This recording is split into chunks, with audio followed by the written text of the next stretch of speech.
Sa kasaysayan ng Pilipinas, mayroong isang bayani ang nagpamalas ng tapang, kahusayan at dedikasyon para sa kalayaan ng ating bansa.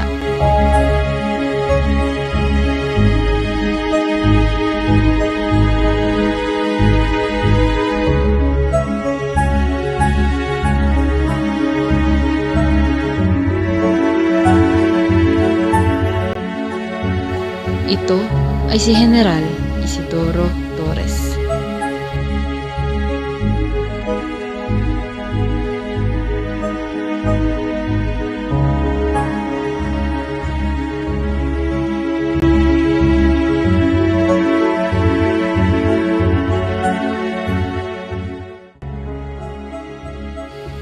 Si General Isidoro Torres, o kilala sa tawag na Matang Lawin, ay isinilang sa Matimbo, Malolos, Bulacan noong 10 ng Abril taong 1866.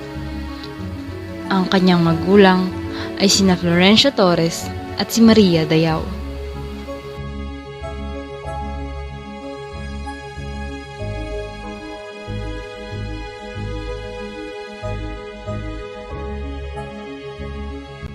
Sa kanyang kabataan, nagsimula ang kanyang paglalakbay patungo sa pagiging bayani. Simula bata, nais na ni General Torres na ibigay ang katarungan sa lahat ng tao sa kanyang kapaligiran.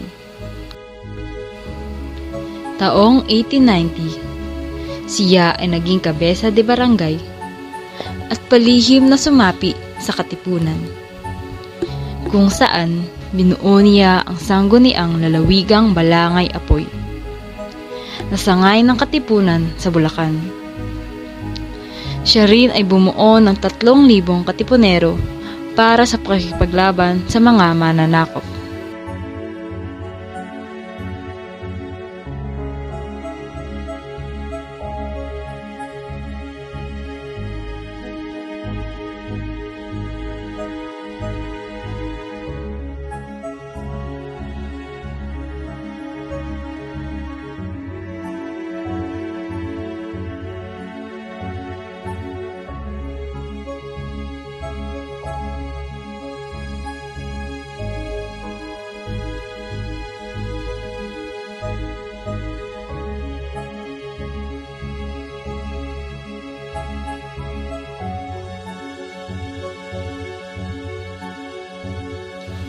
Bilang isang leader, naging inspirasyon si General Torres sa kanyang mga kasamahan. Ipinagtanggol niya ang kalayaan ng Pilipinas at ipinakita ang kahalagahan ng pagkakaisa at determinasyon sa laban para sa bayan.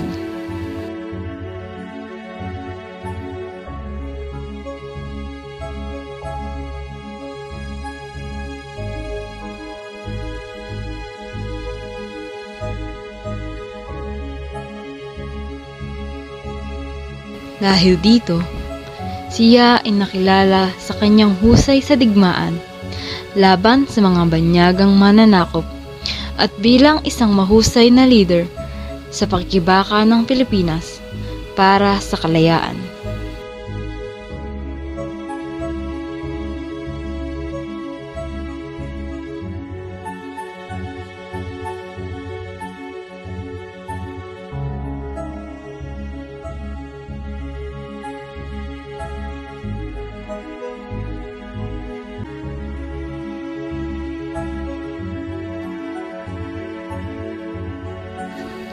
Hanggang sa kasalukuyan, binibigyan pa rin ng pugay ang ala-ala ni General Isidoro Torres sa pamamagitan ng mga monumento na makikita natin sa iba't ibang lugar ng Malolos, pangalan ng mga paaralan, at iba pang pagkilala sa kanyang kontribusyon sa kasaysayan ng Pilipinas.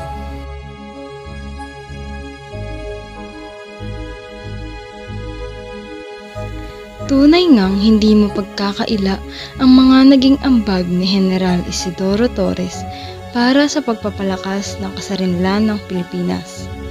Ang kanyang tapang, dedikasyon at mahusay na liderato ay patuloy na nagiging inspirasyon para sa ating lahat.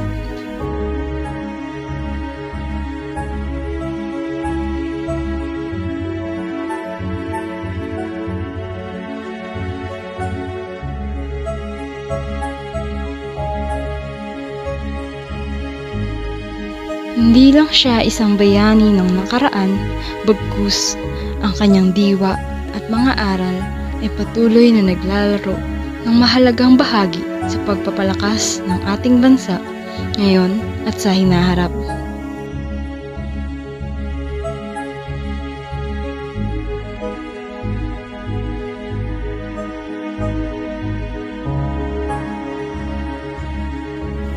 Ang mga alaala ni General Isidoro Torres ay patuloy na magbibigay liwanag at gabay sa mga susunod na henerasyon ng Pilipino at patuloy na magbibigay inspirasyon upang ipagpatuloy ang laban para sa mas malawak na kalayaan at katarungan.